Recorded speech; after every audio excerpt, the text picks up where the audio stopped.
भगवान विष्णु और सदना कसाई की कहानी।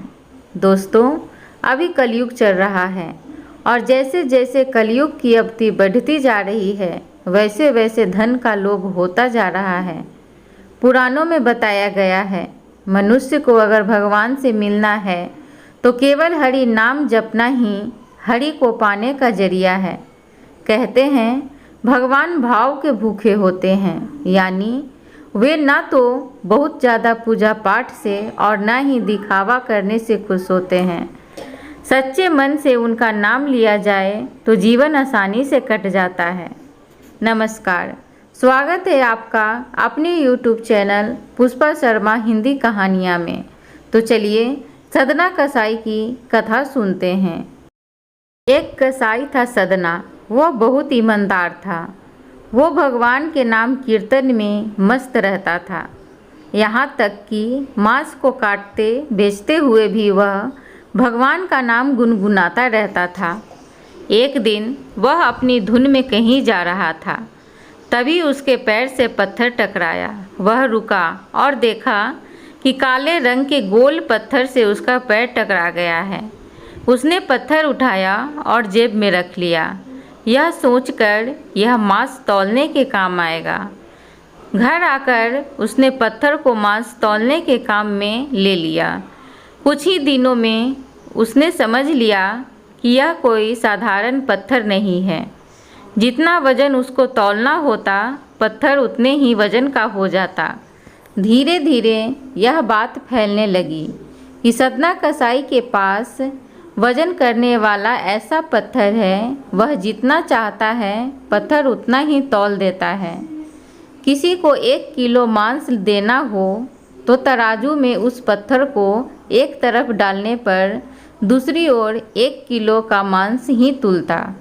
अगर किसी को 2 किलो चाहिए तो वह पत्थर 2 किलो के भार जितना भारी हो जाता। इस चमत्कार के कारण उसके यहाँ लोगों की भीड़ जुटने लगी।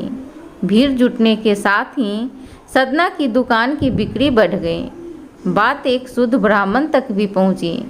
हालांकि वह ऐसी अशुद्ध जगह पर नहीं जाना चाहते थे जहाँ मांस कटता और बिकता हो, किंतु चमत्कारिक पत्थर को देखने की उत्सुकता उसे सदना की दुकान तक खींच लाई। दूर से खड़ा वह सदना कसाई को मीट तौलते देखने लगा। उसने देखा कि कैसे वह पत्थर हर प्रकार के वजन को बराबर तौल रहा था। ध्यान से देखने पर उसके शरीर के रोए खड़े हो गए।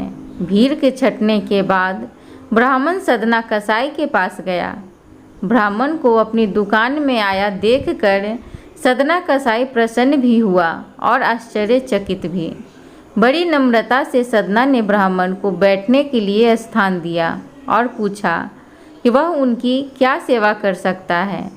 ब्राह्मण बोला, तुम्हारे इस चमत्कारिक पत्थर को देखने के लिए मैं तुम्हारी दुकान पर आया हूँ, या यूँ कहे कि ये चमत्कारिक पत्थर ही मुझे खींचकर तुम्हारे दुकान पर ले आया है। बातों ही बातों में उन्होंने सदना कसाई को बताया कि जिसे पत्थर समझकर वो मांस को तौल रहा है, वास्तव में वो शालिग्राम जी हैं, जो कि भगवान का स्वरूप होता है। शालिग्राम जी को इस तरह गले कटे मांस के बीच में रखना व उनसे मांस तौलना बहुत बड़ा पाप है। सदना बड़े ही सरल प्रकृति का भक्त था।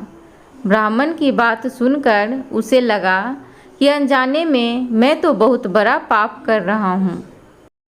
विनती करके सदना ने वह शालिग्राम उन ब्राह्मण को दे दिया और कहा, आप तो ब्राह्मण हैं, अतः आप ही इनकी सेवा कर इन्हें प्रसन्न करें। मेरे योग्य कुछ सेवा हो तो मुझे अवश्य बताएं। ब्राह्मण उस शालिग्राम शिला को बहुत सम्मान से घर ले आए।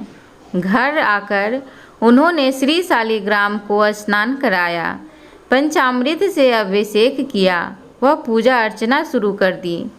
कुछ ही दिन बीते थे कि उस ब्राह्मण के स्वप्न में श्री शालिग्राम जी आए और कहा, हे ब्राह्मण, मैं तुम्हारी सेवाओं से प्रसन्न हूँ, लेकिन तुम मुझे उसी कसाई के पास छोड़ाओ। स्वप्न में ही ब्राह्मण ने कारण पूछा तो उत्तर मिला कि तुम मेरी अर्चना पूजा करते हो, मुझे अच्छा लगता है, परंतु जो भक्त मेरे नाम का गुणगान कीर्तन करते रहते हैं उनको मैं अपने आप को भी बेच देता हूँ।